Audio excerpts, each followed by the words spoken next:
好多中產父母成日都會問我一個問題，到底點樣先可以平衡工作同照顧小朋友？我會答：唔好再諗點去平衡啦，因為喺現實生活中根本就冇絕對嘅平衡。你越係追求平衡，你只會越焦慮，對小朋友嘅內疚感亦都會越深。呢幾年幫無數中產家庭做規劃，我發現一個好殘酷嘅真相：好多父母拼命賺錢，想俾最好嘅資源同教育小朋友，但係行到最後，小朋友最缺嘅反而係父母嘅陪伴。你可能會問：咁點算呀？唔通要我辭職唔做嘢？當然唔係，我哋試下用投資理財嘅角度去睇陪伴小朋友呢件事。時間係我哋最公平嘅資產。好多父母以為陪小朋友就係要每日花幾個鐘頭對住佢，其實高質量嘅陪伴講求嘅唔係時長，而係回報率。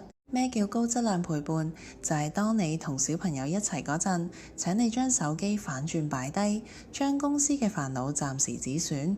哪怕每日只有短短嘅20分鐘，你全心全意同佢傾偈、講故事，甚至只係一齊砌 Lego，呢20分鐘產生嘅情感複式效應，絕對大過你坐喺佢隔離3個鐘，但係對眼一直望住個電話、覆 email。小朋友好聰明咁，佢哋分得清你只係喺度定係真係陪緊佢。你俾佢嘅關注度，就等於你投放喺佢情感戶口入面嘅本金。本金越厚，將來青春期叛逆風險就越低。其實我哋做父母嘅點解會咁忙咁焦慮？點解放咗工個腦都仲係諗住賺錢？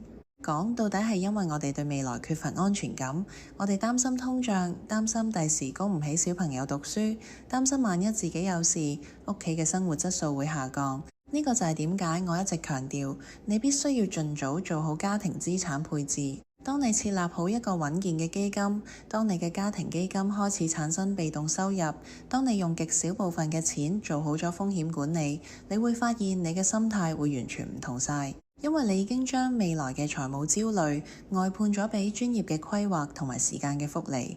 當錢開始為你工作，你就唔需要再用100%嘅時間去換取金錢，你買返嚟嘅係選擇權。你有底氣去拒絕不必要嘅應酬，你有心情去欣賞小朋友今日畫嘅一幅畫。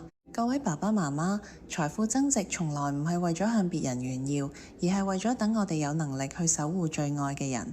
理財係為咗買返陪屋企人嘅選擇權。唔好等小朋友大個，佢對你嘅印象只係得一個好忙碌嘅背影，錢係賺唔晒嘅。但係小朋友嘅童年過咗就冇得返本。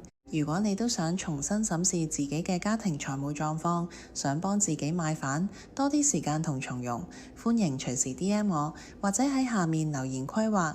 我係 Candy，你嘅家庭理財顧問，下次見。